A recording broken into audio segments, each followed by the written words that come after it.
Hello दोस्तों। आज हम मैथ की क्लास 12 के बारे में बात करेंगे। यह हमारी क्लास 12 होगी। इससे पहले हम मैथ की टोटल 11 क्लास कर चुके हैं और ये होगा हमारा नंबर सिस्टम का भाग 9।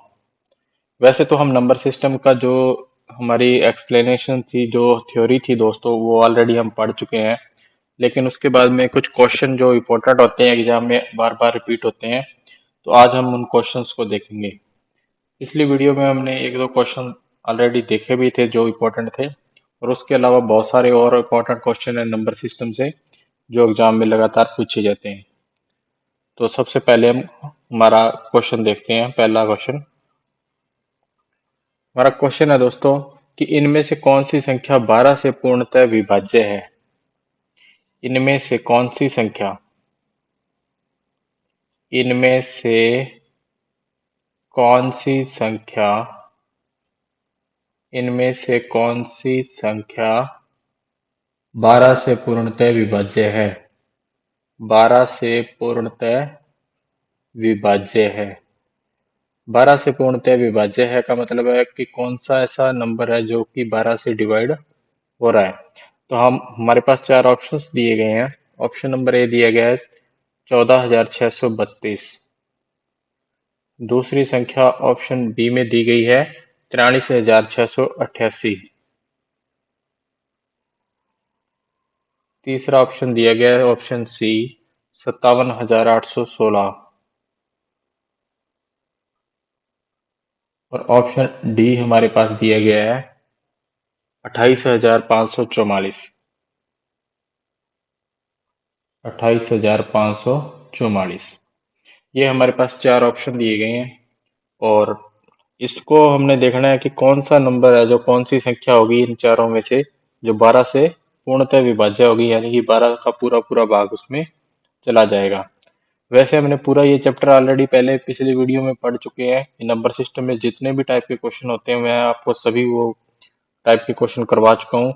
लेकिन फिर भी हम अब जो इम्पोर्टेंट क्वेश्चन है जो एग्जाम में ऑलरेडी पूछते हैं, इम्पोर्टेंट क्वेश्चन है, तो उनको क्वेश्चंस को सिर्फ हम क्वेश्चन जो इस चैप्टर में रह चुके हैं हमारे, हम अब सिर्फ उन क्वेश्चंस को ही देखेंगे। बाकी हमने थ्योरी ऑलरेडी इसमें कंप्लीट कर चुके हैं। तो दोस्तों, मैं बताता हूँ आपको कि कौन सी संख्या 12 से पूर्णतः विभाजित है। तो इसके लिए होगा कि कोई भी नंबर जब 12 से कटेगा उसका डिविजिबिलिटी रूल रूल मैंने ऑलरेडी आपको पहले बताया था कि कोई भी नंबर अगर 12 से कट रहा है तो वह नंबर 3 और 4 से भी क्या कटेगा, वह नंबर 3 से भी और 4 से भी डिवाइड होगा। अब कोई नंबर मान लो 12 से कट रहा है तो वह नंबर 12 इक्वल टू 12 को हम लिख सकते हैं 3 गुणा 4, 4 तिया 12। तो वह नंबर 3 से और 4 से दोनों नंबर से भी कटेगा।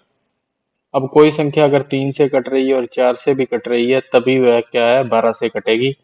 अगर कोई नंबर 3 से कट रहा है, 4 से नहीं कट रहा, तो फिर वह 12 से भी नहीं कटेगा। यानी इन दोनों नंबर से वह नंबर कटना जरूरी है। तो अब 3 और 4 दोनों से कटने के लिए हमें हमारे पास ऑलरेडी रूल्स हैं। 4 का रूल है हमारा कि अंतिम दो अंक, अगर किसी भी संख्या के अंतिम दोनों अंकों में 4 का भाग जा रहा है तो वह पूरी संख्या में भी 4 का भाग चला जाएगा। ये रूल ऑलरेडी आपने लिख रखे होंगे, आपने नोट कर लिए होंगे, क्योंकि पिछली वीडियो में सारे रूल्स लिखवा चुके हैं। तो ये 4 का जो सिस्टम है, इसमें है कि अंतिम दोनों अंकों में 4 का भाग जाना चाहिए। तो अंतिम यहाँ अगर आप चार ऑप्शंस देखोगे जो हमारे पास दिए गए हैं, तो अंतिम दो अंक अगर देखोगे, 32 में भी 4 का भाग जा रहा है, 88 में भी 4 का भाग जाएगा, और 16 में भी 4 का भाग जाएगा, और 44 में भी 4 का भाग चला चला जाएगा पूरा। तो इन चार ऑप्शनों में 4 का भाग तो प्रत्येक में ही चला जाएगा, प्रत्येक संख्या में 4 का भाग जाएगा। इसलिए 4 का तो अभी रूल इसमें हम अलग ऑप्शंस नहीं निकाल सकते कि कौन सा ऑप्शन हमारा राइट आंसर होगा, क्योंकि 4 का भाग तो सभी में चला जा रहा है। अगर किसी में नहीं जाता तो उस ऑप्शन को हम यहीं से कट कर देते। अब बचा हमारा 3 का रूल। 3 का रूल ये कहता है कि जितने भी संख्या के अंदर अंक दिए गए हैं उन सभी अंकों को आप जोड़ करोगे तो फिर देखोगे कि अगर उस योग में 3 का भाग जाएगा तो फिर उस पूरी संख्या में भी 3 का भाग चला जाएगा। अब यहाँ पहली संख्या है हमारी 4 और 1 5, इसको ऐड करो। 4 और 1 5, 5 और 6 11, 11 और 3, 11 में 3 जोड़ो कितने हैं, 14। 14 और 2 16। तो 16 इसका टोटल योग बनेगा 16। 16 में 3 का भाग नहीं जा रहा, तो इस पूरे नंबर में भी 3 का भाग नहीं जाएगा। ऑप्शन ए हमारा कट हो जाएगा। अब हम सेकंड देखेंगे। 4 और 3 7, 7 और 6 13, 13 और 8 21, 21 और 8 29। तो इसका योग आएगा 29। तो इसमें 29 में 3 का भाग नहीं जाएगा, तो इस पूरी संख्या में भी 3 का भाग नहीं जाएगा। तो ऑप्शन ये भी हमारा कट हो गया। ऑप्शन तीसरा देखोगे। 7 और 5 12, 12 और 8 20, 20 और 1 21, 21 और 6 27। 27 में 3 का भाग जाएगा, इसलिए ये ऑप्शन हमारा एकदम राइट हो जाएगा। क्योंकि इसमें 4 का भाग भी जा रहा है इस संख्या में, और 3 का भाग भी जा रहा है, तो इसमें 4 इंटू 3 यानी कि 12 का भाग भी जाएगा। तो ऑप्शन जो सी है 57,816, यह संख्या 12 से पूर्णतः विभाज्य होगी। और ऑप्शन अगर हमें लास्ट वाला चेक करना है तो इसको ऐड करके देखो आप। 2 और 8 10, 10 और 5 15, 15 और 4 19, 19 और 4 23। तो 23 में 3 का भाग नहीं जाता, इसलिए ये ऑप्शन कट हो जाएगा। क्योंकि इसमें 3 का भाग नहीं जा रहा, तो इस पूरी संख्या में भी 3 का भाग नहीं जाएगा। तो ऑप्शन सी हमारा राइट हो जाएगा, क्योंकि इसमें 3 और 4 दोनों का भाग पूरा पूरा चला जाएगा। तो इसका मतलब इसमें 12 से भी यह संख्या पूर्णतः विभाजित हो जाएगी।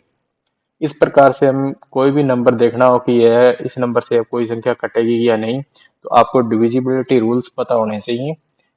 डिविजिबिलिटी रूल्स पता होने चाहिए, जो कि मैंने ऑलरेडी आपको पिछली वीडियो में बताए हैं। 2 का रूल, 3 का, 4 का, 5 का, 6 का रूल, फिर 8 का रूल, 9 का रूल, 10 का रूल, 11, ये सभी रूल्स मैंने बताए हैं कि जितने भी नंबर्स होते हैं इनका सभी का अलग अलग रूल होता है। जैसे 3 और 9 का रूल सेम होता है। अंकों का योग करोगे आप, अगर अंकों के योग में 3 और 9 का भाग जा रहा है, तो पूरी संख्या में भी 3 और 9 का भाग चला जाता है। 2, 4 और 8 का रूल अलग टाइप से लिखा जाता है। 2 में सिर्फ अंतिम अंक देखते हैं आप, अंतिम एक अंक देखा जाता है। 4 में अंतिम 2 अंक देखे जाते हैं, और 8 के अंदर अंतिम 3 अंक देखे जाते हैं। और फिर 16 का भाग दोगे तो अंतिम 4 अंक देखे जाएंगे। तो अंतिम अंकों में अगर इन संख्याओं का भाग जाएगा, तो पूरी पूरे पूरे नंबर में भी भाग चला जाता है। फिर उसके अलावा 5 का रूल अलग टाइप से होता है। 0 और 5 अगर अंतिम अंक है तो 5 का भाग जाएगा, नहीं तो नहीं जाएगा। 6 के अंदर क्या होता है कि 6 2 इंटू 3 से मिलके बनता है। 3 दूना 6, यानी कि 2 और 3 के रूल अगर फॉलो होंगे तो 6 का रूल भी फॉलो हो जाएगा। इसी प्रकार से दोस्तों, आप कोई भी नंबर देखना हो कि कौन सी संख्या 12 से विभाज्य है, 6 से विभाज्य है, 8 से विभाज्य है, तो उसका नियम अगर आपको पता है तो आप फिर उस क्वेश्चन को आराम से हल कर सकते हो। ये एक क्वेश्चन का एग्जाम्पल के तौर पे लिया था। अब हम देखते हैं दोस्तों नेक्स्ट क्वेश्चन।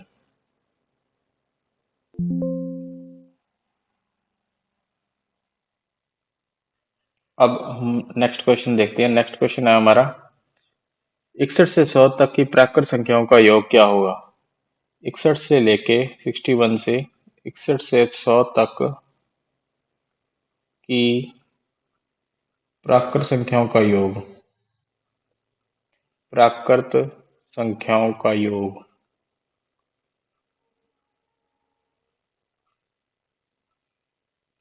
क्या होगा।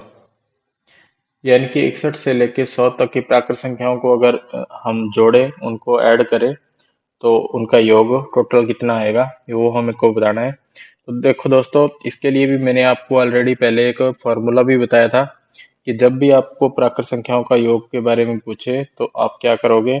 आपने फॉर्मूला पिछली वीडियो में ऑलरेडी देखा होगा। आपने अगर इस चैप्टर को अगर आपने शुरुआत से अच्छे से किया है, तो आपको प्रत्येक जो भी क्वेश्चन करवाएंगे वो सारे इजीली समझ में आ जाएंगे आसानी से। क्योंकि अगर आपने पहले ध्यान से नहीं पढ़ा, इसकी थ्योरी को आपने ध्यान से नहीं समझा, शुरुआत से लेके जो स्टार्ट की 5-7 वीडियो वो अगर आपने ध्यान से नहीं देखी, तो ये क्वेश्चन फिर आपको समझ में नहीं आएंगे। क्योंकि उसमें पूरी डिटेल के अंदर बता चुका हूँ किस प्रकार से ये फॉर्मूले पहले ऑलरेडी बताए जा चुके हैं कि कैसे कैसे ये फॉर्मूले काम करेंगे और कैसे कैसे ये फॉर्मूले क्वेश्चन में लगेंगे। 61 से 100 तक की प्राकृत संख्याओं के योग का फॉर्मूला लिखाया गया था।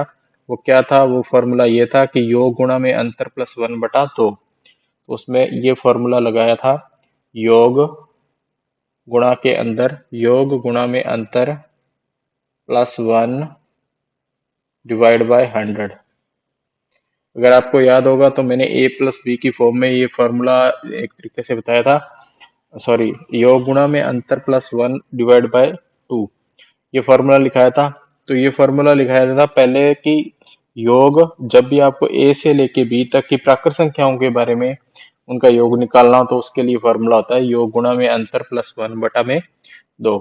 अब योग का मतलब है इन दोनों नंबरों को ऐड करना। क्या नंबर थे a और b? जब मैंने फॉर्मूला लिखाया था तब a और b की फॉर्म में इसको लिखाया था कि a और b, a से लेके b तक की प्राकृत संख्याओं का योग आप कैसे निकाल सकते हो।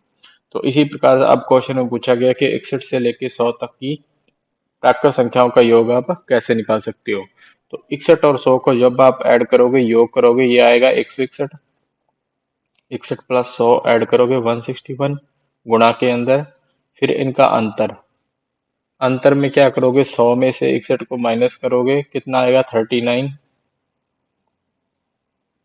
ये इसका डिफरेंस हो जाएगा, अंतर हो जाएगा 39, प्लस में आएगा 1, डिवाइड में आएगा 2। अब लिखेंगे 161 गुणा में 39 और 1 40 बटा में 2। 2 से अगर आप 40 को काटोगे ये 20 पे कटेगा, 20 दूना 40, और 20 का अगर गुणा करोगे 161 से तो ये कितना आ जाएगा, ये आ जाएगा 3220, 3220। तो 3220 ये क्या हो जाएगा, ये आपका आंसर हो जाएगा 3220। 61 से लेके 100 तक की प्राकृत संख्याओं का अगर योग निकालना हो तो वो योग गुणा में अंतर प्लस 1/2 का फॉर्मूले से आप इस प्रकार से इसको हल कर सकते हो। तो ये फॉर्मूला पहले ऑलरेडी बताया गया था, अगर आपने नहीं नोट किए तो आप इसको अब नोट कर लीजिए और पिछली वीडियो जरूर देखिए ताकि आपको अच्छे से ये क्वेश्चन समझ में आ जाए। तो दोस्तों कई बार क्या होता है, कई बार तो कंटिन्यू संख्याओं के बारे में बात करता है, लेकिन कई बार ऐसे कह देता है कि सम संख्याओं का योगफल निकालो या विषम संख्याओं का योगफल निकालो। तो अब हम नेक्स्ट क्वेश्चन देखते हैं। 21 से लेकर 51 के बीच आने वाली, 21 से 51 के बीच, 21 से 51 के बीच आने वाली, 21 से 51 के बीच आने वाली सभी सम संख्याओं का योगफल है। सभी सम संख्याओं का योगफल है। सभी सम संख्याओं का योगफल है। चलिए दोस्तों अब हम इस क्वेश्चन को देखते हैं कि 21 से लेकर 51 के बीच आने वाली सभी सम संख्याओं का योगफल कितना होगा। तो पहले हमने पिछले क्वेश्चन में देखा गया कि सभी जो प्राकृत संख्याएं होती हैं उनका अगर योगफल निकालना हो तो हम किस प्रकार से निकालते हैं। अब हम सम संख्याओं के योगफल के बारे में देखेंगे कि सम संख्याओं का अगर योगफल पूछे तो फिर हम योगफल उसका किस प्रकार से निकालेंगे। तो जब भी आपको दोस्तों सम संख्याओं का योगफल निकालना हो तो फिर आप देखो, इसने कहा कि 21 से लेकर 51 के बीच, पहले तो वो संख्याएं लिखनी पड़ेंगी कि कौन कौन सी वो नंबर्स होते हैं जो 21 से लेकर 51 के बीच में सम संख्याओं के रूप में आते हैं। तो जैसे सबसे पहले हमारे पास नंबर आएगा 21 के बाद, 21 से लेके लिखना है तो 21 के बाद में और 51 से पहले जितनी भी सम संख्याएं होती हैं वो लिखेंगे। तो 22 एक सम संख्या होगी, 22 के बाद में अगर आप देखोगे तो हमारा नंबर आएगा 24, फिर आएगा 26। इस प्रकार से ये हमारे सभी सम संख्याओं, हमको सिर्फ सम संख्याओं के बारे में लिखना है, सभी सम संख्याएं लिखनी है। तो इस प्रकार से 26 के बाद में डॉट डॉट करके ये कंटिन्यू सीरीज चलती जाएगी, 26, 28, 30, 32 इस प्रकार से। और 51 से अगर आप पहले देखोगे कि 51 से पहले सम संख्या कौन सी आएगी, 50। तो इस प्रकार से 22 से लेके 50 तक की एक एक एक नंबर छोड़ने के बाद में जो नंबर आ रहे हैं उनका हमें टोटल निकालना है। अब दोस्तों इनको क्या करोगे आप, इसमें आप कॉमन ले सकते हो 2। 2 का अगर आप कॉमन लोगे तो अंदर क्या बचेगा, 11 दूना 22, फिर यहाँ बचेगा 12 दूना 24, 13 दूना 26। तो अंदर इस प्रकार से डॉट डॉट करके नंबर चले जाएंगे 25 तक, क्योंकि 25 दूना 50 और अंतिम नंबर हमारा क्या है, 50 है। तो इस प्रकार से 2 को कॉमन लोगे तो फिर अंदर एक सीरीज बढ़ेगी 11 से लेके 25 तक की। अब दोस्तों 11 से लेके अगर आपको 25 तक का है, 11 से लेके 25 तक ये कंटिन्यू नंबर हो जाएंगे। अब 11 से 25 तक का है तो आपको 1 से लेके मान लो 25 तक अगर हम टोटल काउंटिंग कर लें, 1 से टोटल 25 तक काउंटिंग कर लें और फिर उसमें 1 से लेके 10 तक की काउंटिंग है जो जो गिनती है उनका योग अगर अगर हम माइनस कर दें तो हमारे पास आंसर आ जाएगा।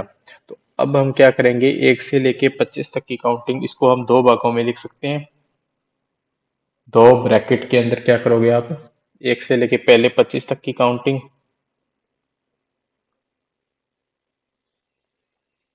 प्लस 25 और इसके बाद में इसमें माइनस कर दो आप।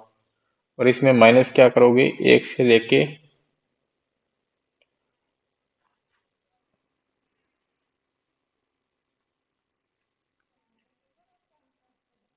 1 से लेके 10 तक, 1 से लेके 25 तक का जोड़ है जो उसमें अगर 1 से लेके 10 तक का जोड़ अगर हम माइनस कर देंगे तो हमारे पास 11 से लेके 25 तक का जोड़ मिल जाएगा। अब हम इसके लिए जानते हैं कि जब कंटिन्यू कोई भी नंबर को 1 से लेके कंटिन्यू नंबर्स का जोड़ निकालना हो तो फिर n प्लस में n+1 डिवाइड बाय 2 का फार्मूला यूज होता है। इस फार्मूले में n हो गया हमारा 25, n की वैल्यू 25 गुणा में आ जाएगा n+1 यानी कि 25 और 1 26 डिवाइड बाय 2। फिर माइनस के अंदर n, यहाँ नेक्स्ट जो हमारी ये लाइन है इसके अंदर n हमारा कितना हो जाएगा 10। तो 10 प्लस में n+1 यानी कि 10 और 1 11 डिवाइड बाय 2। अब आप इसको हल कर सकते हो, 2 से इसको काटोगे ये 13 पे कटेगा, 2 से इसको 10 को काटोगे 5 पे, 11 पंजे 55 और 13 को 25 से करोगे 325। तो दो ब्रैकेट के अंदर 325 माइनस 55 और 325 में से 55 को माइनस करने के बाद अगर 2 से मल्टीप्लाई करोगे तो ये आएगा आपके पास 540। तो इस प्रकार से आपका ये आंसर हो जाएगा 540। तो अब हमारा उत्तर हो जाएगा 540 यानी कि 21 से लेके 51 तक की 51 के बीच आने वाली सभी सम संख्याओं का योगफल होएगा 540। तो अभी ये योगफल हमने किस तरीके से निकाला, सबसे पहले हमने क्या किया, 21 के बाद और 51 से पहले वाली सभी सम संख्याओं के बारे में लिखा। उसके बाद हमने दो कॉमन निकाला। कॉमन इसलिए निकाला दोस्तों क्योंकि अंदर हमारे पास एक सीरीज बन जाएगी जो कंटिन्यू होगी, और क्योंकि कंटिन्यू नंबर्स को हम अलग अलग दो हिस्सों में लिखेंगे। 11 से 25 तक का टोटल निकालना है तो हम 1 से 25 तक का पहले तो पूरा टोटल निकालेंगे और फिर उसमें 1 से लेके 10 तक का टोटल माइनस करेंगे। तो जो हमारे पास आंसर आता है वो 11 से लेके 25 तक का टोटल हमको मिल जाएगा और फिर 2 से बाहर की तरफ जो कॉमन लिया था उससे हमने मल्टीप्लाई कर दिया। तो 21 से लेके 51 तक के बीच में आने वाली सभी सम संख्याओं का योगफल होगा 540। चलिए दोस्तों अब हम आगे देखते हैं अभाज्य गुणनखंड के बारे में। उससे रिलेटेड हम एक इम्पोर्टेंट क्वेश्चन लेते हैं। हमारा क्वेश्चन है दोस्तों 17 की पावर 14, 17 की पावर 14 गुणा के अंदर 17 की पावर 14 गुणा में 15 की पावर 12, 15 की पावर 12 गुणा में 14 की पावर 18, 17 की पावर 14 गुणा में 15 की पावर 12 गुणा में 14 की पावर 18 में कुल कितने अभाज्य गुणनखंड हैं, में कुल कितने अभाज्य गुणनखंड हैं।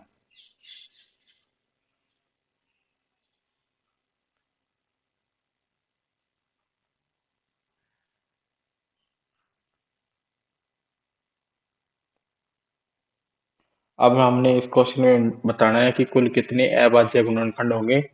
तो इसके लिए हम क्या करेंगे दोस्तों, इसके लिए हम सबसे पहले जो हमारे बेस नंबर होते हैं वो एक तरीके से अभाज्य संख्याएं होनी चाहिए। अगर हमारे बेस नंबर अभाज्य संख्याएं होंगी तो फिर हम उसके अभाज्य गुणनखंड भी बता सकते हैं। तो अगर 17 देखोगे तो 17 तो ऑलरेडी एक अभाज्य संख्या ही है।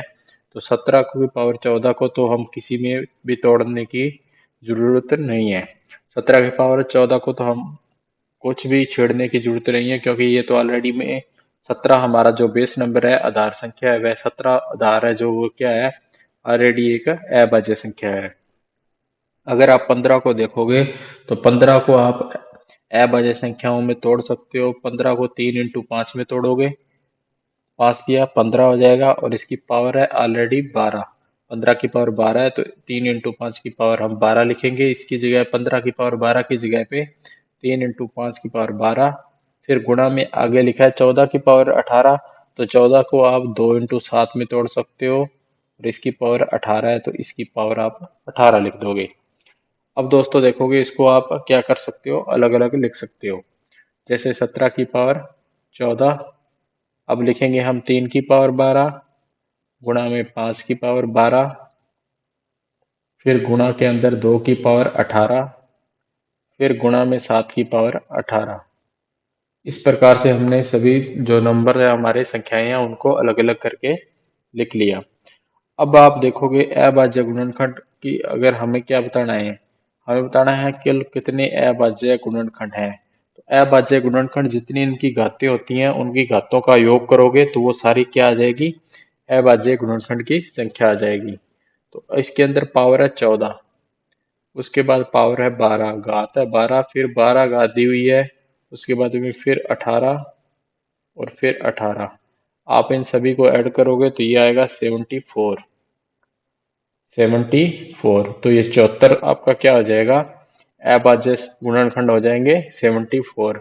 14, 12, 12, 18 और 18 ये सभी घातों को आप जोड़ोगे, क्योंकि नीचे वाले नंबर जो है 17, 3, 5, 2 और 7 ये सारे के सारे क्या हैं, अभाज्य संख्याएं हैं। अभाज्य गुणनखंड निकालने के लिए बेस नंबर हमारे अभाज्य संख्याएं होना जरूरी है। अगर ये नंबर हमारे अभाज्य संख्याएं हैं तो जिनकी इनकी जितनी भी पावर दी हुई है उनको आप ऐड करोगे तो वो सारे क्या आ जाएंगे, अभाज्य गुणनखंड आ जाएंगे। तो इस क्वेश्चन में इसके अभाज्य गुणनखंड की संख्या हो जाएगी 74। चलिए दोस्तों अब हम नेक्स्ट क्वेश्चन देखते हैं। हमारा नेक्स्ट क्वेश्चन है गुणक के बारे में। गुणक भी हमने ऑलरेडी वैसे तो पहले पढ़ चुके हैं। जैसे मान लो यहाँ क्वेश्चन आ गया 4840, 4840, 4840 के कितने गुणक हैं, के कितने गुणक हैं। वैसे मैं ऑलरेडी आपको गुणक भी पहले बता चुका हूँ पिछली वीडियो में कि गुणक किस प्रकार से निकालते हैं। तो गुणक का मतलब होता है कि इसके कितने जो इसके गुणक होंगे, यानी कि किन किन संख्याओं से यह संख्या कट रही होगी, वो हमारे होते हैं गुणक। जैसे मान लो यहाँ मैं लिख दूँ 18, तो 18 अगर आप देखोगे तो 18 का एक गुणक 2 भी है, क्योंकि 18 2 से कट रहा है, 3 से कट रहा है, 6 से कट रहा है, 18 से कट रहा है, तो ये सारे क्या हो जाएंगे, ये इसके गुणक हो जाएंगे। अब 9 भी ये गुणक हो जाएगा, 9 से भी ये नंबर कट रहा है, 18 से भी कट रहा है, 3 से भी कट रहा है, 1 से भी यह 1 से भी ये क्या कटेगा। तो इस प्रकार से ये सारे क्या हो जाएंगे, इसके गुणक हो जाएंगे, यानी कि यह नंबर किस किस नंबर से कटता है। तो अब दोस्तों जब क्वेश्चन छोटा होता है, छोटी संख्या होती है, तो हम आसानी से बता सकते हैं कि यह नंबर किस से कटेगा, लेकिन जब संख्याएं बड़ी हो जाती हैं तो फिर हमें बताना थोड़ा मुश्किल हो जाता है। जैसे 4840 के कितने गुणक हैं, तो इसके गुणक बताने के लिए अब हम बता नहीं सकते कि इसके आसानी से नहीं बताया जा सकता कि कितने गुणक है। तो इसके लिए हम क्या करेंगे, एक मेथड होता है जो मैंने पहले क्वेश्चन करवाए थे उसमें भी यह मेथड बताया था कि इसको किस प्रकार से हम हल करेंगे। तो आप देखोगे यहाँ नंबर दिया 484, तो वह आपको ऑलरेडी पता होगा कि 484 22 क्या होती है, स्क्वायर होती है, 22 की स्क्वायर होती है 484। तो इसको आप अगर तोड़ना हो सबसे पहले तो आप इसको मल्टीप्लाई में तोड़ोगे तो ये 22 × 22 में टूटेगा, तो ये हो गया 484। अब एक जीरो लगी है 10 है, तो इसका 10 से मल्टीप्लाई करोगे तो ये क्या हो जाएगा, 4840 को 22 × 22 × 10 के रूप में हम लिख सकते हैं। अब इसको आगे और तोड़ सकते हो आप, 22 को 2 × 11 लिख सकते हो, फिर नेक्स्ट वाला 22 है इसको भी 2 × 11 और 10 को 2 × 5 में लिख सकते हो। अब आप इनकी घातों के रूप में लिखोगे तो 2 की घात कितनी लगाओगे, 2 यहाँ 3 बार आया है, 2 कितनी बार आया है, 3 बार आया, तो 2 की पावर लग जाएगी यहाँ पे 3, 2 की पावर 3 गुणा के अंदर 11। अब 11 कितनी बार आया, 2 बार आया, तो 11 की पावर 2 लग जाएगी। अब इसके बाद 5, 5 कितनी बार आया, एक ही बार आया, तो 5 की पावर 1 लिखेंगे। अब क्या करेंगे हम, इसको हमने पावर के रूप में लिख लिया मल्टीप्लिकेशन के अंदर। अब क्या करोगे, इसका जितनी भी घातें होती हैं, घातों में एक ऐड करके इनका आपस में मल्टीप्लाई करना होता है। घातों में ऐड करके, घातों में पे प्रत्येक घात में एक जोड़ के उसका मल्टीप्लाई करोगे, वो इसके गुणक निकल के आएंगे। तो इसमें 2 की पावर 3 है, तो 3 में आप 1 जोड़ोगे। फिर नेक्स्ट 11 की पावर 2 है, तो 2 में आप 1 जोड़ोगे। उसके बाद में नेक्स्ट 5 की पावर 1 है, तो 1 में यहाँ पर 1 जोड़ोगे। प्रत्येक घात में 1 को जोड़ोगे। अब और इसका गुणा करोगे। 3 और 1 4, 2 और 1 3, 2 1 और 1 2, 4 तिये 12, 12 दूना 24। तो 24 इसका क्या हो जाएगा, राइट आंसर हो जाएगा। यानी कि 4840 के कितने गुणक हैं, तो 4840 के 24 गुणक हैं। तो 24 हमारा क्या हो जाएगा, आंसर हो जाएगा। इस प्रकार से हम गुणक निकालते हैं। जब भी आपको गुणक निकालने हो तो आप उन नंबर्स को क्या करोगे, मल्टीप्लिकेशन में तोड़ोगे, उनको पावर्स के रूप में लिखोगे, और फिर जितनी घातें होती हैं, पावर होती हैं, प्रत्येक घात में एक जोड़ के उसका मल्टीप्लाई किया जाता है। तो 4840 के कितने गुणक हैं, तो 4840 के 24 गुणक हैं। चलिए दोस्तों, अब हम नेक्स्ट क्वेश्चन देखते हैं। काफी इंपॉर्टेंट है, नेक्स्ट क्वेश्चन भी एग्जाम में अक्सर देखने को मिलता है। तो एक भिन्न का अंश, नेक्स्ट क्वेश्चन है हमारा नंबर सिस्टम का। एक भिन्न का अंश, एक भिन्न का अंश, भिन्न का जो चैप्टर है वो हम नेक्स्ट चैप्टर नंबर सिस्टम के बाद में भिन्न का बारे में ही पढ़ेंगे, फ्रैक्शन के बारे में ही पढ़ेंगे। तो एक भिन्न का अंश 250% बढ़ा दिया जाए। एक भिन्न का अंश 250% बढ़ा दिया जाए, बढ़ा दिया जाए, और हर भी 300% बढ़ा दिया जाए, और हर भी 300% बढ़ा दिया जाए।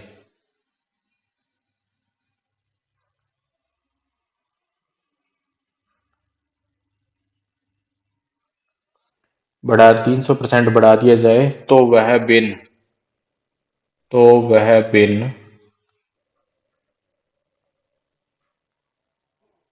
7/19 हो जाएगी। तो वह भिन्न 7/19 हो जाएगी।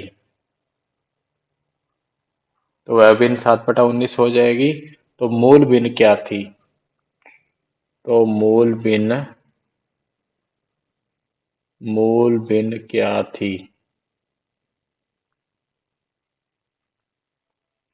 इस प्रकार से दोस्तों हमारे पास क्वेश्चन देखने को मिलता है एग्जाम में।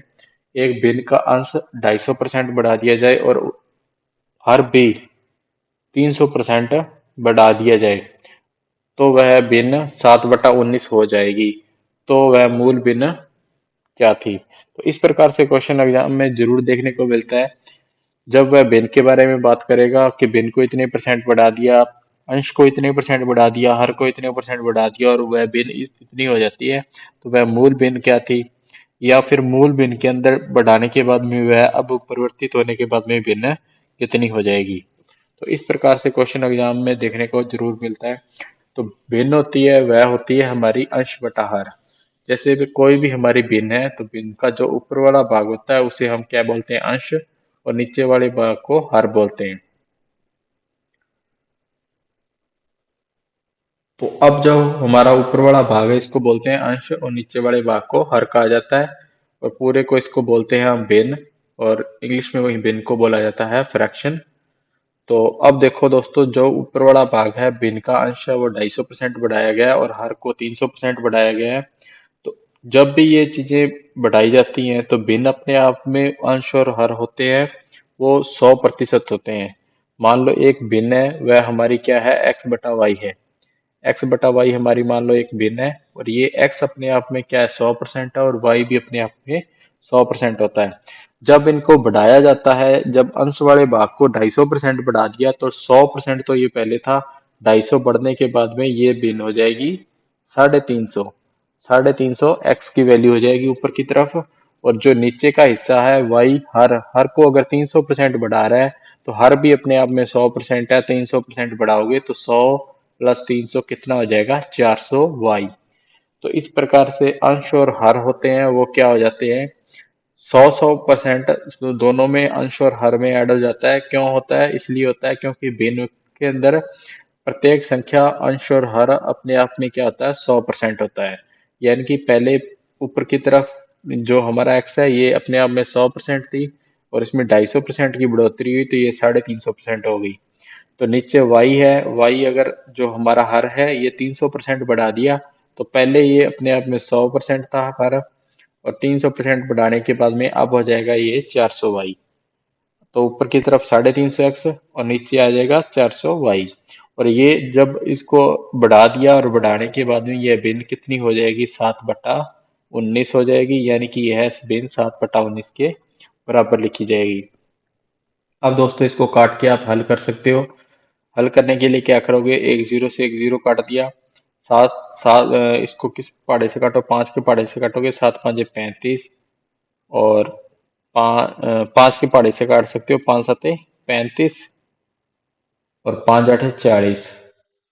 7/8, तो ये आएगा 7x बटा में 8y बराबर में 7/19। इसको हल करोगे तो x/y आपके पास में आएगा।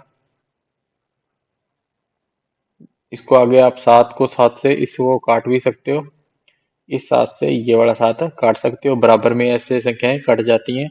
अगर बीच में बराबर लगाओ तो ऊपर वाले संख्याएं ऊपर वाली से और नीचे वाली संख्याएं नीचे वाली से कट जाती हैं। अगर बराबर ना लगाओ यानी कि एक तरफ हो तो फिर ये ऊपर नीचे की तरफ ही काट सकते हो। तो x/y आपके पास में आ जाएगा 8/19। 8/19 आपकी क्या हो जाएगी, भिन्न हो जाएगी। और यह मूल भिन्न थी आपके पास 8/19। इस प्रकार से आप आंसर निकाल सकते हो। तो ये 8 जो है इसके बटा के अंदर है तो ये भाग में है, तो दूसरी साइड जाता है तो गुणा में चली जाएगी। तो इस चीज को आप ध्यान रखना, जब भी संख्याएं बराबर में आप पक्षांतरण कर रहे हो, उनका ट्रांसफर कर रहे हो, तो गुणा वाली संख्याएं दूसरी साइड जाने के बाद में भाग में चली जाती हैं, और भाग वाली संख्याएं जब दूसरी साइड में जाती हैं बराबर के, तो ये गुणा में चली जाती हैं। प्लस वाली संख्याएं चेंज होके माइनस की हो जाती हैं, और माइनस वाली संख्याएं चेंज होने के बाद में प्लस की हो जाती हैं। ये सारा सिस्टम हो चलता है जब आप बराबर बराबर की दूसरी तरफ लेके जाते हो संख्याओं को, यानी कि उनका पक्षांतरण करते हो, उनका ट्रांसफर करते हो। जब संख्याएं एक साइड से दूसरी साइड में जाती हैं तो भाग वाली संख्याएं गुणा में और गुणा वाली भाग में बदल जाती हैं।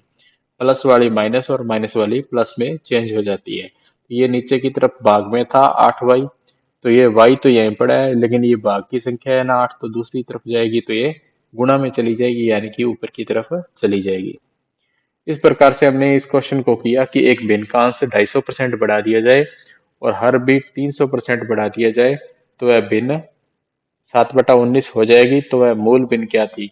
जब भी आपको मूल भिन्न निकालनी हो, कोई भी अंश और हर अपने आप में क्या होता है, 100% होता है। यानी कि अंश भी अपने आप में 100% है और हर भी अपने आप में 100% है। तो अंश के अंदर अगर 250% की बढ़ोतरी है तो वो पहले 100% था, तो अब कितना हो जाएगा, 350। और हर भी 300% बढ़ा दिया जाए तो हर पहले 100 था, 300% बढ़ाने के बाद अब हो जाएगा 400। अब 400y हो जाएगा, पहला 300y था, तो अब 100 बढ़ जाएगा, 300 बढ़ेगा 100 के अंदर तो 400 हो जाएगा। तो जीरो से जीरो काटोगे, इसको आप हल करोगे तो 7x बटा में 8y बराबर में हो जाएगा 7/19। और x बटा वाई जो भिन्न है वह हमारी आ जाएगी 8/19। तो मूल भिन्न हो जाएगी हमारी 8/19। चलिए दोस्तों, अब हम नेक्स्ट क्वेश्चन देखते हैं। कई बार क्वेश्चन क्या होता है कि लैंग्वेज टाइप में थोड़ा मैथमेटिकल क्वेश्चन आ जाते हैं मैथ के, तो फिर उसको हम किस प्रकार से हल करेंगे। जैसे वह संख्या ज्ञात करें वह संख्या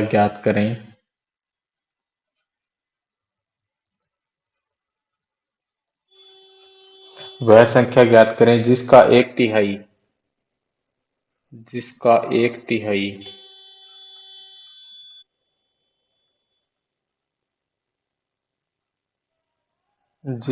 एक तिहाई उसके पांचवें भाग से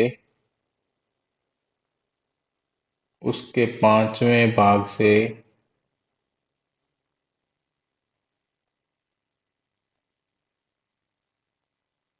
जिसका एक तिहाई उसके पांचवें भाग से 16 अधिक है।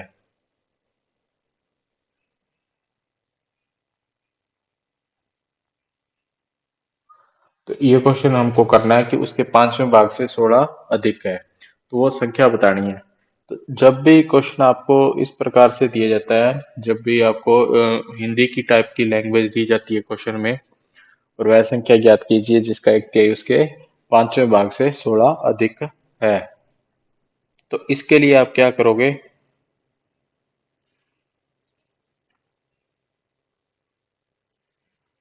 उस संख्या का एक तिहाई, जब भी आपको एक तिहाई की बात करें तो आप वहां क्वेश्चन में बात होगी एक तिहाई की, तो इसका मतलब 1/3 की बात हो रही है। एक तिहाई का मतलब होता है 1/3। पांचवें भाग का मतलब क्या होता है? पांचवें भाग का मतलब कोई भी संख्या अगर एक है तो उसका पांचवा भाग हो जाएगा 1/5। 1/5 उसका पांचवा भाग हो जाएगा, एक तिहाई यानी कि 1/3 के बारे में बात कर रहा है। जब भी कोई भी चीज अधिक या कम की बात की जाती है पूरी मैथ में, आप एक बात को नोट कीजिएगा। जब भी बात अधिक या कम की हो, जैसे 16 अधिक है या 16 कम है, तो बात अंतर की होती है हमेशा ही। बात जब भी पूरी गणित के अंदर इस बात को आप गांठ बांध लो, पूरी गणित में अगर जब भी बात अधिक की या कम की होती है तो बात हमेशा अंतर की जाती है। जब भी पूरे मैथ में कहीं भी क्वेश्चन आ जाए कहे कि ये चीज इस चीज से अधिक है या ये चीज इस चीज से कम है, तो बात हमेशा अंतर की होगी। तो एक तिहाई का मतलब 1/3, पांचवें भाग का मतलब 1/5, 1/5 यानी कि पांचवा भाग, कोई भी चीज का पांचवा हिस्सा 1/5। अब मान लो वह संख्या, मान लो हमको पता नहीं, तो उस संख्या को हम सबसे पहले मान लेते हैं एक्स। वह नंबर है, वह संख्या है एक्स, जिसका एक तिहाई इस संख्या का एक तिहाई, एक तिहाई मतलब एक्स का x/3, और उसके पांचवें भाग यानी कि इसी संख्या के पांचवें भाग, तो इसी संख्या के हम पांचवा भाग निकालेंगे तो वो आएगा x/5। इस भाग से ये वाला भाग 16 अधिक है, यानी कि अगर इस भाग में से इस भाग को माइनस करेंगे तो कितना आएगा? 16 आएगा। ये हमारी समीकरण बन गई यहाँ पे, x/3 माइनस x/5 बराबर 16। दोस्तों, अब कुछ स्टूडेंट के दिमाग में यह चीज आ जाती है कई बार कि x/5 में से आपने x/3 को माइनस करने के बाद में भी तो आप 16 लिख सकते हो, क्योंकि बात जब अंतर की है तो आप किसी भी संख्या में से कौन सी बड़ी होगी और कौन सी छोटी, हमें इस प्रकार से कैसे पता चलेगा? तो दोस्तों आप ध्यान रखो, जब भी नीचे वाली संख्या अगर बड़ी है, नीचे वाली संख्या अगर बड़ी है तो आपका आंसर छोटा आएगा, तो ये संख्या छोटी है तो आपका आंसर बड़ा आएगा। तो आप छोटी में से अगर बड़ा नंबर माइनस कर रहे हो तो आंसर नेगेटिव में आएगा, लेकिन उत्तर यहाँ सिर्फ प्लस में पॉजिटिव ही लेना है हमको। तो इसके लिए x/3 में से x/5 को आप माइनस करोगे, ना कि x/5 में से x/3 को। यानी कि माइनस में x/3 पहले लिखा जाएगा, फिर x/3 माइनस x/5 ही लिखा जाएगा, क्योंकि जब x की कोई भी नंबर होगा उसके अंदर छोटी संख्या का भाग दोगे तो आंसर हमेशा बड़ा आएगा, और बड़े नंबर का अगर आप भाग दे रहे हो उसी सेम संख्या में तो उत्तर आपका छोटा आता है। इसी प्रकार से x/3 में माइनस करोगे x/5 तो उत्तर 16 आएगा, यानी कि 16 अधिक है, यानी कि इनका जो डिफरेंस आएगा एक तिहाई का उस संख्या के और उसी संख्या के पांचवें भाग से, तो उसका अंतर जो उनका डिफरेंस है वो कितना है? 16 आएगा। तो x/3 माइनस x/5 बराबर में 16 इस प्रकार से लिखा गया है। अब दोस्तों इसका आप एलसीएम ले सकते हो, 5 और 3 का एलसीएम लोगे 15 आएगा। इधर आएगा 5x माइनस में 3x इक्वल टू 16। 5x में से 3x के 2x बराबर 2x/15 इक्वल टू 16। 2 से आप इसको काट सकते, 2 8 16, और x बराबर 15 8 120। तो 120 हमारी क्या आ जाएगी? वो संख्या आ जाएगी। तो x हमारा कितना आ जाएगा? 120, यानी कि वह संख्या है जो 120 है, जिसका एक तिहाई और उसके एक पांचवें भाग से 16 अधिक है। यानी कि अब 120 में अगर आप 3 का भाग दोगे और 120 में 5 का भाग दोगे तो ये आएगा 3 से, इसको 120 को 5 से काटोगे 24 5 120, 130 को 3 से काटोगे 40 के 120, 40 में से 16 24 गए, ये आएंगे 16 जो कि 16 के बराबर है। तो इसका मतलब ये हमारा क्वेश्चन एकदम क्या हो जाएगा? राइट हो जाएगा। तो इस प्रकार से ये तो हमने वेरीफाई करने के लिए यहाँ मैंने नोट करके या दोबारा लिख दिया। बाकी क्वेश्चन तो इधर की साइड जो लिखा है यही इतना ही है कि 120 है, ये हमारा वो नंबर आ जाएगा। इस नंबर को चेक करने के लिए आप x की जगह 120 रख के देखोगे तो इधर आंसर कितना आएगा, 16 आएगा। इसका मतलब ये आपका जो संख्या आपने निकाली है वो क्या है, एकदम सही है। तो वह संख्या ज्ञात करिए जिसका एक तिहाई उसके पांचवें भाग से 16 अधिक है। जब भी बात अधिक या कम की हो तो आप अंतर होगा वह चीज अंतर होगी, यानी कि उसको आप बराबर की दूसरी तरफ लिखोगे। और जब एक तिहाई की बात करेगा तो 1/3 लिख सकते हो एक तिहाई की जगह। 1/3 यानी कि वह संख्या x है तो x/3 हो जाएगी। उसी प्रकार से 2 तिहाई 2x/3 होता है। पांचवा भाग होता है किसी भी संख्या का x/5। इसी प्रकार से कोई भी संख्या किसी भी प्रकार से हिंदी में बोले आधा बोल रहा है तो आधे का मतलब होता है x/2, यानी कि 1/2 की बात होती है, x/2 हो जाएगा। इसी प्रकार से ये चीजें 50% का मतलब भी आधा होता है, यानी कि 1/2 की बात हो जाती है। चलिए दोस्तों अब हम नेक्स्ट क्वेश्चन देखते हैं। नेक्स्ट क्वेश्चन है हमारा, एक लड़के से, काफी इंपॉर्टेंट क्वेश्चन है। एक लड़के से एक लड़के से किसी निश्चित संख्या को एक लड़के से किसी निश्चित संख्या को किसी निश्चित संख्या को किसी निश्चित संख्या को 25 से गुणा करने को कहा। 25 से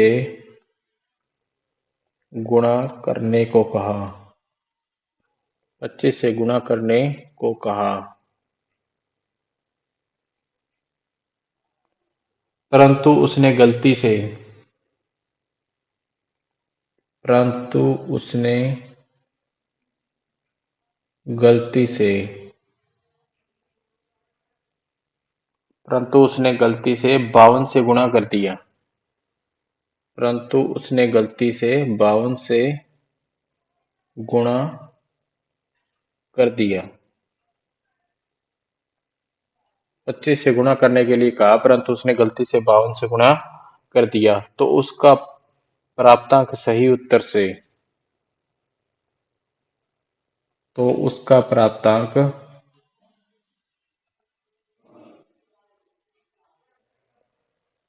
प्राप्तांक सही उत्तर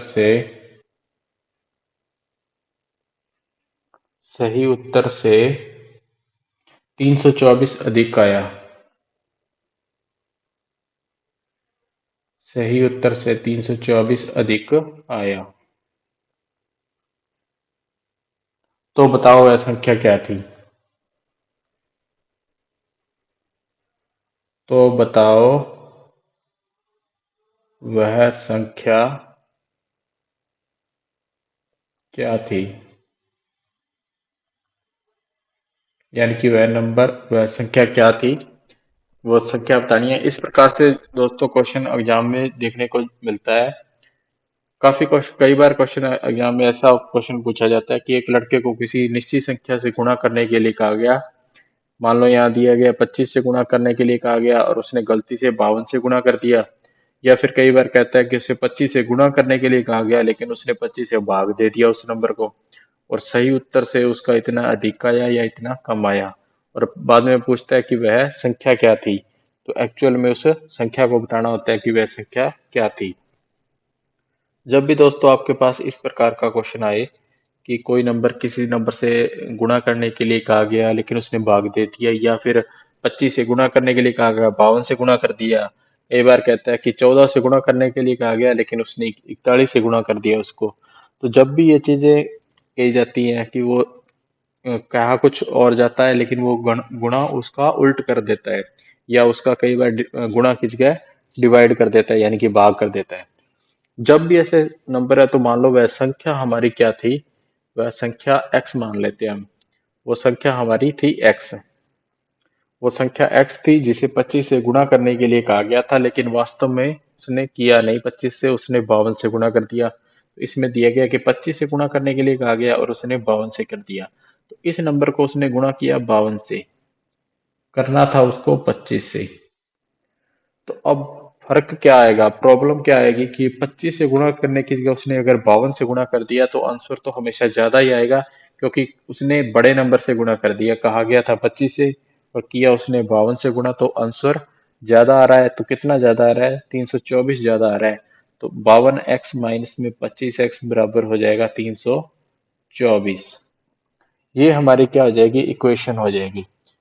ये हमारी इक्वेशन हो जाएगी, क्योंकि अगर 52 से गुणा करना था 25 से, कर दिया 52 से, तो कितना ज्यादा आ रहा है, 324, यानी कि 52x का जो वैल्यू का आंसर आएगा और जो 25x का आएगा उसका अंतर कितना होगा, 324।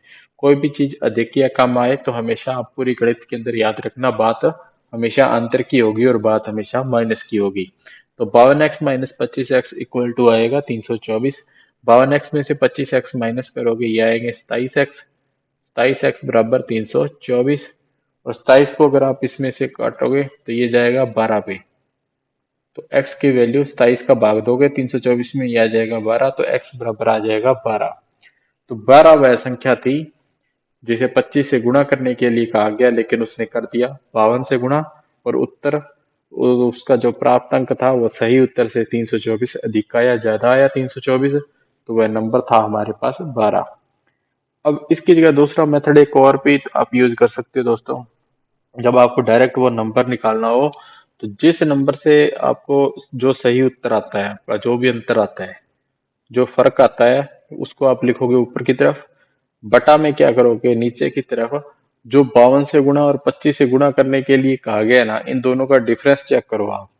इन दोनों का डिफरेंस, अगर यहाँ 52 दिया है और यहाँ 25 दिए, 25 से गुणा करना था, कर दिया 52 से, और 25 और 52 का डिफरेंस कितना हो जाएगा, 27 का। ये डिफरेंस हो जाएगा 27 का, तो 324 में आप 27 का भाग दोगे, ये आएगा 12, तो वह संख्या हो जाएगी 12। तो इस प्रकार से आप डायरेक्ट भी निकाल सकते हो, एक तरीके से शॉर्टकट ही हो जाएगा ये। यानी कि जो आपका अंतर उत्तर अधिक या ज्यादा आता है, जो भी अंतर होता है वो अंतर ऊपर की तरफ ही लिखा जाता है। बटा के अंदर संख्याओं का अंतर, जो नंबर्स होते हैं, संख्याएं होती हैं, उनका आप अंतर नीचे की तरफ लिखोगे। संख्याओं का अंतर यानी कि 25 से गुणा करने के लिए कहा गया, कर दिया उसने 52 से गुणा, तो इन दोनों का 25 और 52 का जो अंतर है वो नीचे की तरफ लिखोगे। संख्या का जो जितना अधिक या जितना कम आता है, डिफरेंस आता है, वो अंतर ऊपर की तरफ लिखोगे और डिवाइड करोगे, तो ऐसी संख्या आ जाएगी जो संख्या हमको जरूरत है, जिसकी क्वेश्चन में ऑलरेडी पूछा है। चलिए दोस्तों, अब हम नेक्स्ट क्वेश्चन देखते हैं हमारा।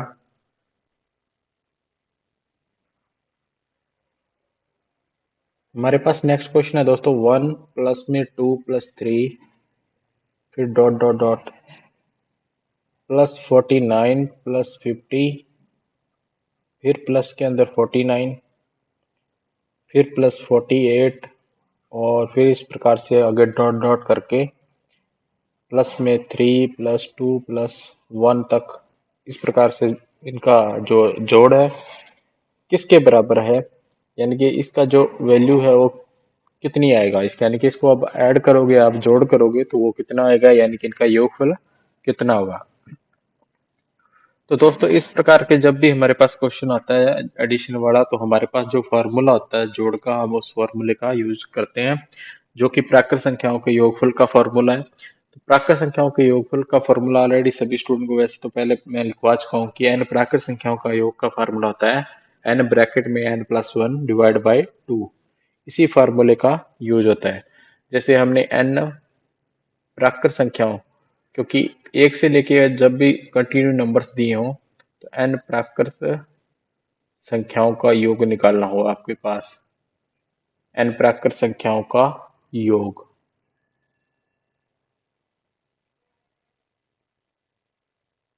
जब भी आपको जोड़ निकालना हो n प्राकृत संख्याओं का, तो आप क्या करोगे, n ब्रैकेट में n+1 डिवाइड बाई 2 करोगे, तो ये आपका जोड़ आ जाएगा। तो एक से लेके, सबसे पहले देखो इस क्वेश्चन में क्या करना है, एक से लेके 50 तक और फिर उल्टा क्रम में एक तक वापस जोड़ है। यानी कि अगर आप ध्यान से देखोगे तो एक से लेके 50 तक का जोड़ है वो एक बार पूरा 1 से 50 तक का जोड़ है, और दूसरी बार 1 से लेके 49 तक का जोड़ है, 49 तक का। तो आप 1 से लेके 50 तक का जोड़ निकालोगे तो कितना आ जाएगा, 1 से लेके, हम मान लो 50 तक का संख्याओं का जोड़ निकालते हैं एक बार। तो 1 से लेके जब आप 50 तक की संख्याओं का जोड़ निकालोगे तो 50 हमारा n हो जाएगा 50, n+1 हो जाएगा 50 इंटू 51 डिवाइड बाय 2, ये आएगा 1275। और फिर आप 1 से लेके मान लो 50 तक का निकाल दिया, और 1 से लेके 50 तक का फिर निकालना है आपको, या 1 से लेके अब 49 तक निकालोगे तो 49 इंटू 50 डिवाइड बाय 2, 2 से इसको काटोगे 25, 25 से फिर इसको गुणा करोगे, ये आपके पास में आ जाएगा 1225। और इन दोनों को आप ऐड करोगे तो ये आएगा आपके पास में पूरा 2500 आएगा। 12 12 2400, 75 और 25 100, तो 2400 और 100 हो जाएगा 2500। तो ये इसका टोटल कितना आ जाएगा, टोटल 1 से लेके 50 तक की संख्याओं को आप ऐड करोगे और फिर 50 से कम वाले नंबर 49 इस प्रकार से ऐड करोगे, तो इनका टोटल आएगा आपके पास 2500। जब भी आप दोस्तों ऐसे क्वेश्चन में, मैंने पहले भी आपको एक पिछली वीडियो में बताया था कि जब भी संख्याएं बढ़ते क्रम में और फिर वही संख्याएं घटते क्रम में हो, जब संख्याएं बढ़ते या घटते क्रम में हो तो उनका जब योगफल निकाला जाता है तो बड़ी संख्या के वर्ग के बराबर उनका योगफल होता है। उनका योगफल बड़ी संख्या के वर्ग के बराबर होता है। तो इस श्रृंखला में जब भी सबसे बड़ी संख्या देखोगे आप में, तो इस श्रृंखला है जो ये हमारी सीरीज है, इसमें सबसे बड़े नंबर कौन सा है, यानी कि सबसे बड़ी संख्या कौन सी है। 1 2 3 में से देखोगे तो 50 हमारी सबसे बड़ी संख्या है। फिर उसके बाद में वापस संख्याएं कम होनी स्टार्ट होगी। तो सबसे बड़ी संख्या जो हमारी 50 है, 50 का आप वर्ग करोगे, यानी कि 50 की स्क्वायर करोगे तो 50 की स्क्वायर होती है 2500, तो 2500 हमारा डायरेक्ट आंसर आ जाएगा। यानी कि हमारे को ये फार्मूला लगाने की जरूरत, इतनी प्रोसेस, इतना काम करने की जरूरत नहीं है। इस जब भी संख्याएं ऐसे लगातार बढ़ते क्रम में और फिर घटते क्रम में और उनका जोड़ निकालना हो तो सबसे बड़ी संख्या का आप वर्ग निकाल दो, तो वो हो आपका राइट आंसर हो जाएगा, डायरेक्ट आंसर आ जाएगा। चलिए दोस्तों, अब हम नेक्स्ट क्वेश्चन देखते हैं। हमारा नेक्स्ट क्वेश्चन है, किसी संख्या को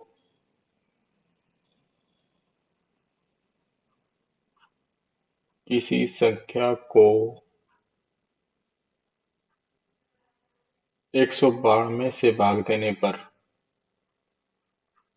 किसी संख्या को 192 से भाग करने पर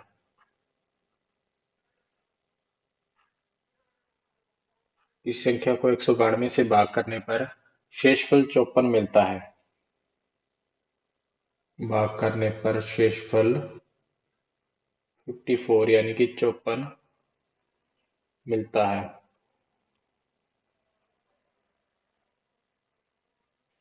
शेषफल 54 मिलता है, उसी संख्या को 16 से भाग करने पर शेषफल कितना मिलेगा। उसी संख्या को उसी संख्या को 16 से भाग करने पर 16 से भाग करने पर शेषफल कितना मिलेगा। 16 से भाग करने पर शेषफल कितना मिलेगा। तो दोस्तों, किसी संख्या को आप अगर 192 से भाग दे रहे हो तो शेषफल आपको 54 मिल रहा है, यानी कि 54 मिल रहा है। और उसी नंबर को आप 16 से भाग करोगे उसी संख्या को, तो आपके पास शेषफल कितना आएगा।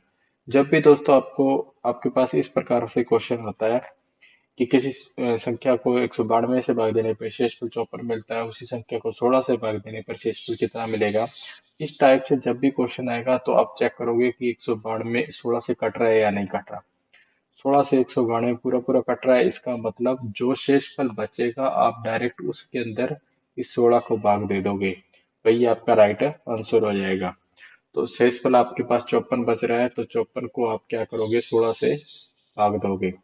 54 में अगर आप 16 से भाग दोगे तो 16 तिया 48, शेषफल बचेगा 6। 6 आपका क्या हो जाएगा, शेषफल हो जाएगा।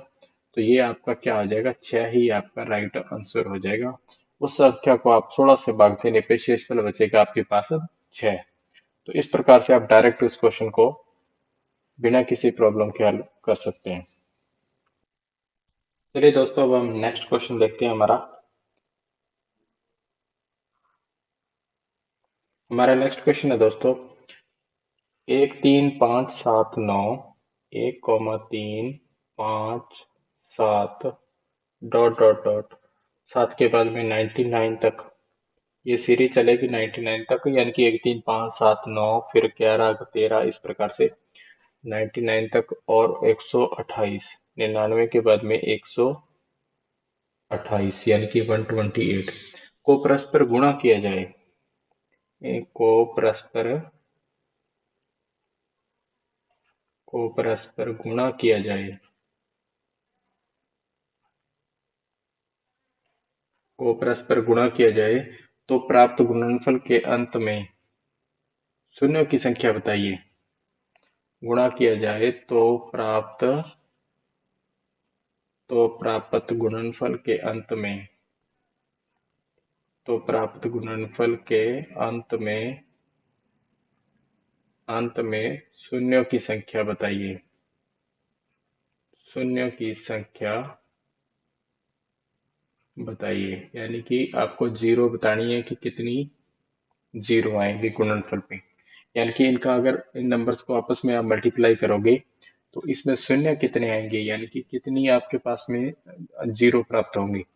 यानी कि नंबर्स है जो ये इनको आपस में मल्टीप्लाई कर रहे हो।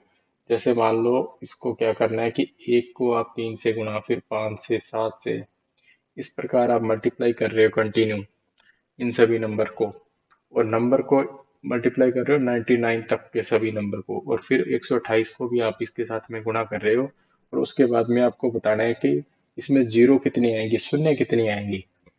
तो आप इस बात को भली भांति जानते हो दोस्तों, मैंने पहले जब क्वेश्चन करवाए थे कि शून्यों की संख्या किस प्रकार से निकाली जाती है, तो आपको पता है कि शून्यों की संख्या निकालने के लिए आपको 5 और 2 का गुणा की जरूरत होती है। यानी 5 और 2 का जब गुणा होता है तभी हमारे पास कोई ना कोई एक नई शून्य प्राप्त होती है। इस बात को हम ऑलरेडी पहले सीख चुके हैं कि जब भी 5 और 2 का गुणा होता है तभी हमारे पास एक शून्य यानी कि एक जीरो हमको मिलती है। तो 5 और 2 में आप देखोगे तो 5 तो यहाँ बहुत बार आ जाएगा, क्योंकि 5 एक विषम संख्या है दोस्तों, और 5 इसके अंदर 99 तक बहुत बार आएगा। 5 5 इसके अंदर आएगा, फिर आगे चलोगे 7 9 11 13, फिर 15 15 में 5 आएगा, फिर 25 में आ जाएगा, फिर 35 में, इस प्रकार से 99 तक काफी बार 5 तो आपको मिल जाएगा।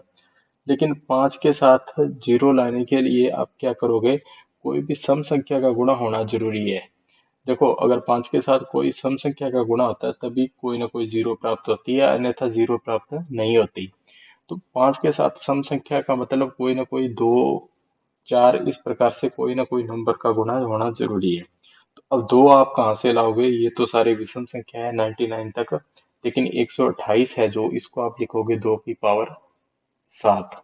2 की पावर क्या लिखी जाएगी, 28। 128 को 2 की पावर हम 7 लिखते हैं। 128 को हम 2 की पावर 7 लिखते हैं।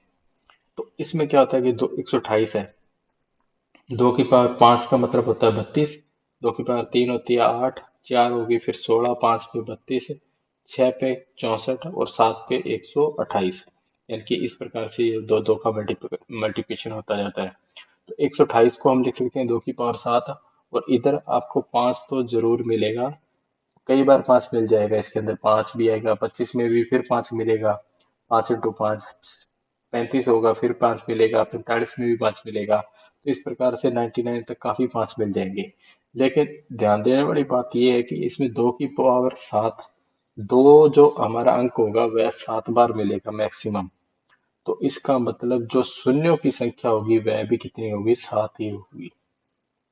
शून्यों की संख्या जो गुणनफल के अंत में आएगी वो शून्यों की संख्या आएगी 7, क्योंकि 2 की पावर 7 है तो कम से कम 2 7 बार मिलेगा आपको, 7 से ज्यादा बार 2 नहीं मिलेगा। इसलिए 2 पे यह चीजें डिपेंड करेंगी, 5 और 2 पे, क्योंकि 5 और 2 जब 5 का किसी सम संख्या के साथ गुणा होता है तभी कोई ना कोई शून्य प्राप्त होती है, और शून्य प्राप्त करने के लिए आपको 5 के साथ सम संख्या की जरूरत है, और सम संख्या वह है 2, और 2 हमारे पास 7 बार मिलेगी। तो शून्यों की संख्या भी हमारी कितनी हो जाएगी, 7 ही हो जाएगी, क्योंकि 5 तो बहुत बार मिल जाएगा, 5 का तो कोई रोल नहीं है, लेकिन 2 के लिमिटेशन है यहाँ, 2 सिर्फ 7 बार ही मिलेगा। तो इसलिए शून्यों की संख्या हो जाएगी 7। चलिए दोस्तों, अब हम नेक्स्ट क्वेश्चन देखते हैं। नेक्स्ट क्वेश्चन काफी इंपॉर्टेंट है। संख्या पत्ती में चार अंकों की कुल कितनी संख्याएं हैं? संख्या पत्ती में यानी कि नंबर सिस्टम में संख्या पत्ती में चार अंकों की चार अंकों की संख्या पत्ती में चार अंकों की कुल संख्याएं कितनी हैं? कुल संख्याएं कितनी हैं? तो दोस्तों, जब भी हमको इस प्रकार से क्वेश्चन आए कि संख्या पत्ती में चार अंकों की कुल संख्याएं कितनी हैं, तो कुल संख्याएं निकालने के लिए वैसे तो एक ट्रिक भी होती है दोस्तों। उस ट्रिक की मदद से हम, शॉर्टकट होता है, उस फॉर्मूले की मदद से हम निकाल सकते हैं। वैसे आपको पता होगा कि चार अंकों की जो सबसे छोटी संख्या होती है, चार अंकों की जो सबसे छोटी संख्या होती है, वह होगी हमारे पास 1000। 1000 क्या होती है? चार अंकों की सबसे छोटी संख्या। सबसे छोटी संख्या होती है हमारे पास 1000। ये होती है चार अंकों की सबसे छोटी संख्या। और चार अंकों की सबसे बड़ी संख्या की अगर आप बात करोगे तो वो हो जाएगी आपके पास 9999। ये इस चार अंकों की सबसे बड़ी संख्या हो जाएगी।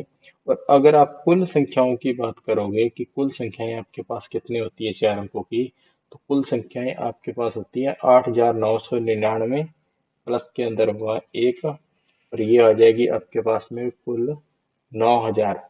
कुल 9000 संख्याएं होती हैं आपके पास, जो कि चार अंकों की होती हैं। चार अंकों की कुल आपके पास 9000 संख्याएं होती हैं। अब दोस्तों, इस प्रकार से क्वेश्चन में आप क्या कर सकते हो, इसका डायरेक्ट एक फॉर्मूला होता है। जब कुल संख्याएं निकालनी होती है आपको, जब आपको कुल संख्याएं निकालनी हो तो उसका फॉर्मूला आप लिख सकते हैं। कुल संख्याएं निकालने के लिए, कुल जब आपको कुल संख्याएं ज्ञात करनी हो, कुल संख्याएं निकालनी हो, उसका फार्मूला होता है 9 गुणा के अंदर 10 की पावर n माइनस वन। ये फार्मूला यूज होता है, 9 गुणा 10 की पावर n माइनस वन। इस फार्मूले की मदद से आप कुल संख्याएं निकाल सकते हो। जैसे यहाँ कहा गया चार अंकों की, तो आप 10 की पावर यहाँ n की जगह क्या लिखोगे? 4। तो 10 की पावर 4 यानी कि 4 - 1। तो 10 की पावर कितनी हो जाएगी? यहाँ 9 गुणा में 10 की पावर 4 - 1 यानी कि 10 की पावर 3 हो जाएगी। और 10 की पावर 3 होती है 1000। और 1000 को जब आप 9 से गुणा करोगे तो आंसर आएगा 9000। तो चार अंकों की जो आपके पास कुल संख्याएं निकल के आएंगी वे आ जाएंगी 9000। तो इसकी कुल संख्याएं जब भी आपको ज्ञात करनी हो तो आप इस फार्मूले की मदद से कर सकते हो, 9 गुणा में 10 की पावर n - 1 का फार्मूले से। यानी कि चार अंकों की कुल संख्याएं निकालनी है तो आप n की जगह 4 लोगे, तीन अंकों की कुल संख्याएं निकालनी है तो n की जगह 3 लोगे। इस प्रकार से आप इसको इसके फॉर्मूले में इस वैल्यू को रख के आप संख्याएं निकाल सकते हैं। तो चार अंकों की कुल संख्याएं हो जाएंगी 9000। चलिए दोस्तों, आज हम इस क्लास को यहीं समाप्त करते हैं। अब हम नेक्स्ट क्लास में कुछ और इम्पोर्टेंट नंबर सिस्टम के क्वेश्चन देखेंगे जो एग्जाम में पूछे जाते हैं, जो काफी इम्पोर्टेंट है। अगर आपको यह वीडियो अच्छी लगी तो आप इस वीडियो को लाइक कर सकते हैं दोस्तों। अगर आप हमारे चैनल को पहली बार देख रहे हैं तो हमारे चैनल को आप सब्सक्राइब कर लिए इस तरह के और वीडियोस के लिए। और अब हम नंबर सिस्टम के बाद में फ्रैक्शन और दूसरे चैप्टर को भी धीरे धीरे सॉल्व करेंगे। और अब हम पूरा मैथ का आगे कोर्स कंप्लीट करेंगे। तो आप क्या करना, एक अपने कॉपी या रजिस्टर के अंदर आप साथ साथ में नोट्स बनाते चलें, ताकि जब भी आप इनको क्वेश्चंस को करने बैठो दूसरी बार, तो आप रिवीजन करो तो आप जल्दी से रिवीजन कर पाओगे। क्योंकि आपके जब खुद अपने हाथ से नोट्स बनाओगे तो आपको कोई भी प्रॉब्लम नहीं देखने को मिलेगी। चलिए दोस्तों, मिलते हैं नेक्स्ट वीडियो में। इस वीडियो को देखने के लिए थैंक यू।